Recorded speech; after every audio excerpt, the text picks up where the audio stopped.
It's time again to talk about your money being spent wastefully. Now, Watchdog groups say lawmakers are blurring the lines between their campaigns and their official duties. And it all centers around how they use taxpayer funds to communicate with their voters.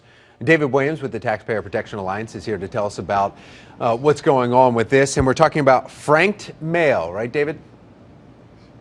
We are, and a lot of people have probably heard the term franked mail, but they probably don't know exactly what it means. Basically, members of Congress get to use the mail by not using stamps, but their signature on the upper right-hand side of the envelope instead of a stamp. So basically, whether it's one letter to a constituent or 499 letters or newsletters to constituents bragging about what they're doing, their accomplishments, giving awards out to members of the community. It's a way to communicate at taxpayer expense. And members of Congress love to do this because it raises their visibility. And during an election year, it's a great way to, quote, stay in touch with your constituents during that election year. And it makes sense why they would do it. Say, hey, look, this is what's going on, because, you know, they may be in D.C. and they're just letting you know, this is what I've been up to. So it makes sense to do that. But it seems like there's an influx in the numbers on when certain years they spend more money and how much mail goes out in those certain years. What's that connection?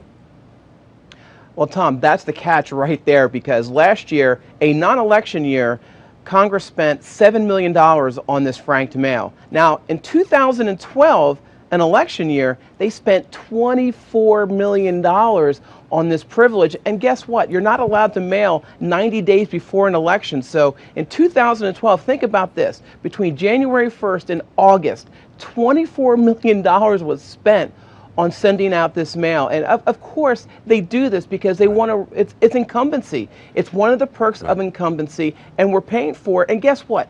They don't really have to account for how much they send out. They send the U.S. Postal Service an estimation of how many letters they sent out, and that's how much they're going to pay them. So there's not even strict accounting for it. Just ballparking it. All right. Well, that makes sense. I understand that, and it keeps the same people in office. It helps them a little bit perk. But, David, thank you so much for bringing this to light. Thank you.